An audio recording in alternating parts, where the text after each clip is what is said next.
Welcome to a new lesson. In this lesson, we will be analyzing puzzles and games. Let's take a look at our first puzzle. And a game of darts.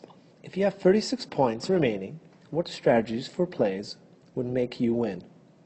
Let's first discuss a little bit more about this dartboard. The dartboard is separated in specific regions. And what we'll do is we'll focus on this region right here, the 20 region. If a dart lands in this area here, that's 20 points. Same thing right there. That's also 20 points. If the dart lands in the middle small region, which is right here, that's triple of the region points, which is 3 times 20, which is 60. If the dart lands in the perimeter, that's double 20, or 2 times 20, which is 40.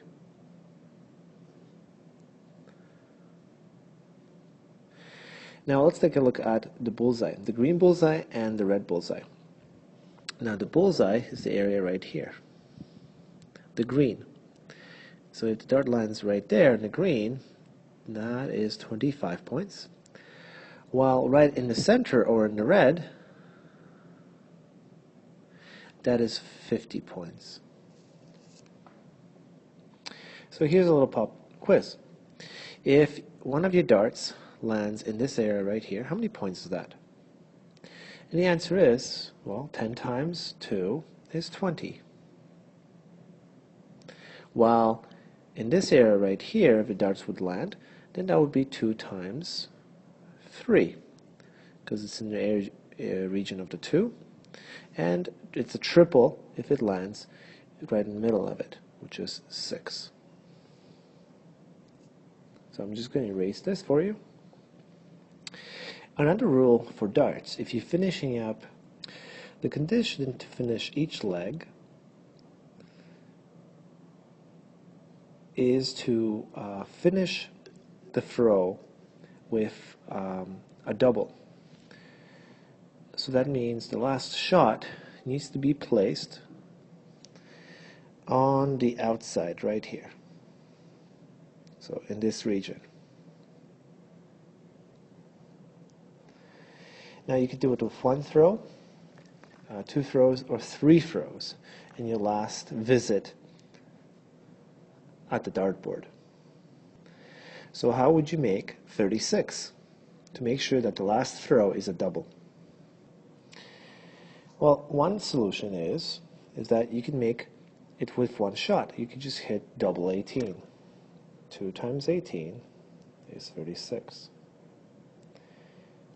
A second solution, or a second strategy would be, is to hit 18. For example, if you miss, but you hit 18, so you have 18, and you have 18 left, then you would hit a 9, or double 9. 9 times 2 is 36. Another strategy would be to hit just a 20, and then since we have 16 left, and 16 divided by 2 is 8, we would hit a double 8, which is right here.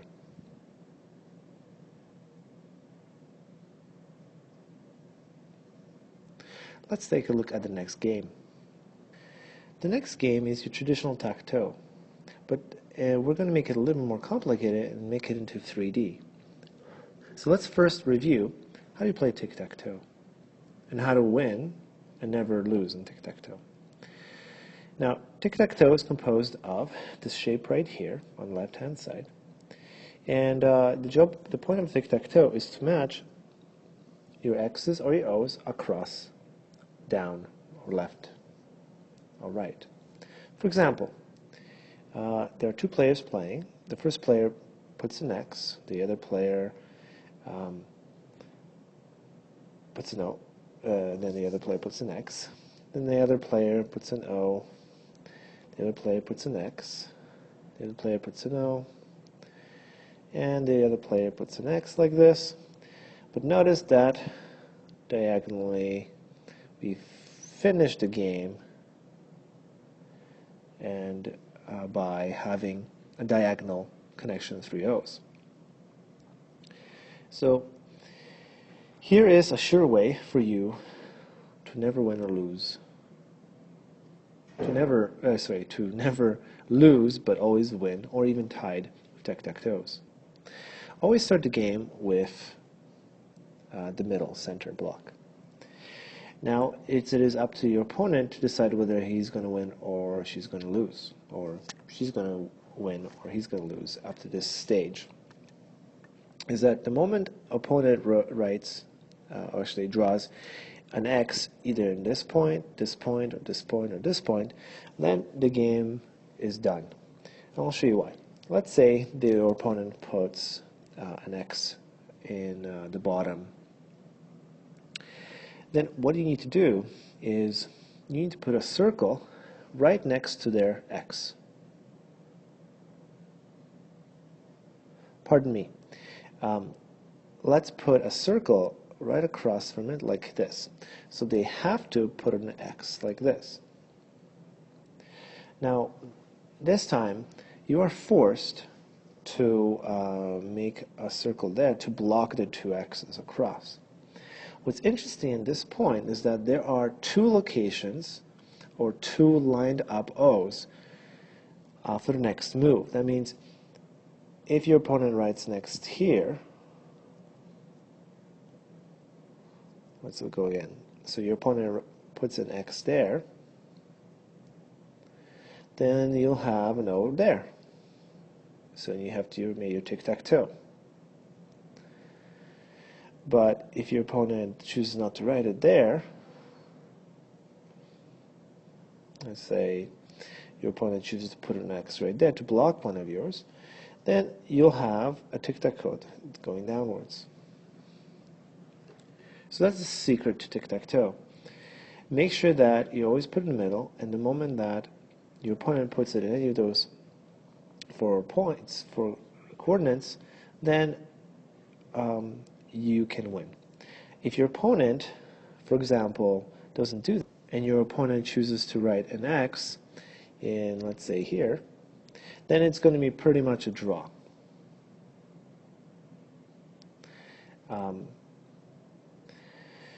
So, sure, you could start an O, then I'll block it, then I'll start another O, let's say here, then it's going to be blocked again, and there's no way nobody can win. So that's your strategy for tic-tac-toe basically in one dimension. Or should I say, really, 2 dimensions, or a flat dimension. What about 3 dimensions? You see, in 3 dimensions, there are a number of ways you could win, such as if you have an O going straight down. This is considered a win. Another win is going straight diagonal. That means we start at one corner on the top side, middle of the middle board, and right across to the bottom tic-tac-toes. And that is also considered a win. Next stop, you could always win just by regular 2D tic-tac-toe. And here's a typical question. What if we start in a corner, but then we'll have a middle at the bottom, and then we'll have a diagonal in the middle. Pardon me. A diagonal in the middle. Well, this is not a tic-tac-toe. It doesn't work. It has to have a straight line. Because if you kind of imagine, it'll have to go like this, kind of crooked. So this is not a tic-tac-toe. And just for fun, I'm just going to have a game with myself. So I'm going to start in top corner, and then my opponent will put an X right there. Then I will put just straight down. Then, of course, I'll recognize that the X has to block it because of the vertical O's. But now I've noticed that the O's are endangered by a diagonal from the bottom left corner to the middle and then up to this corner. It has to block it.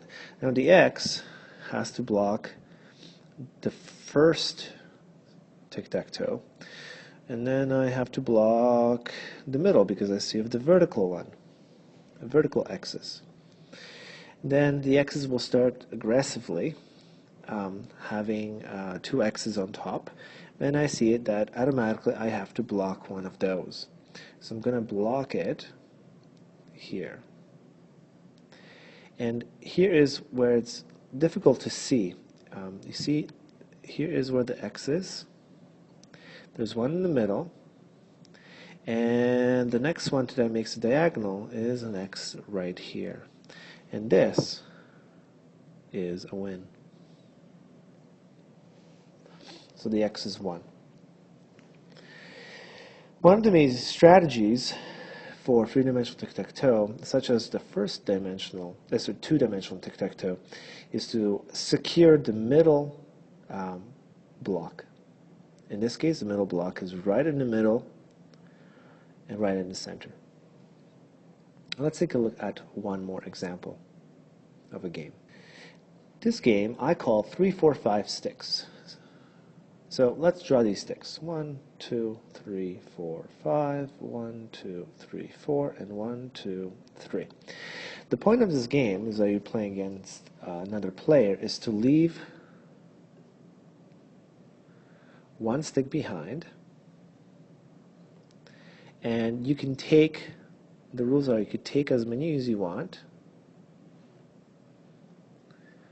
take any number at a time, but only from one line.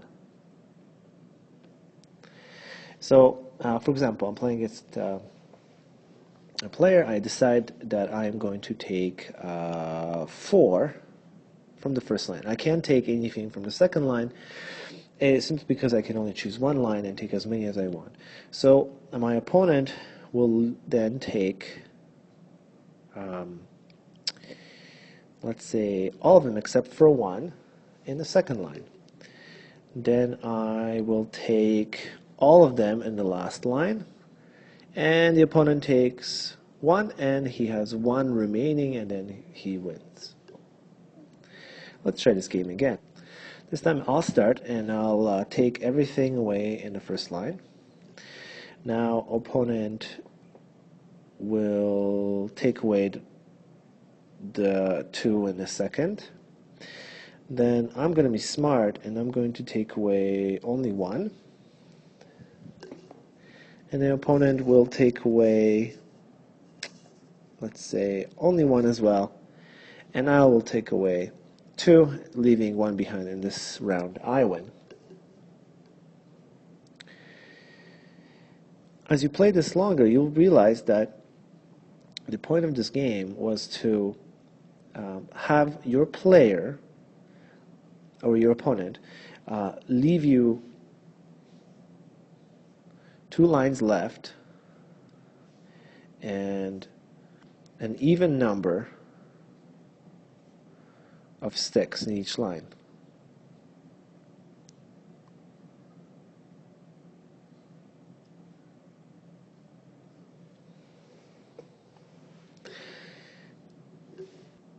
At least that's what I think the strategy is. So, but of course, you'll have to play and find out your strategies for yourself for these games and any other game that you come across with.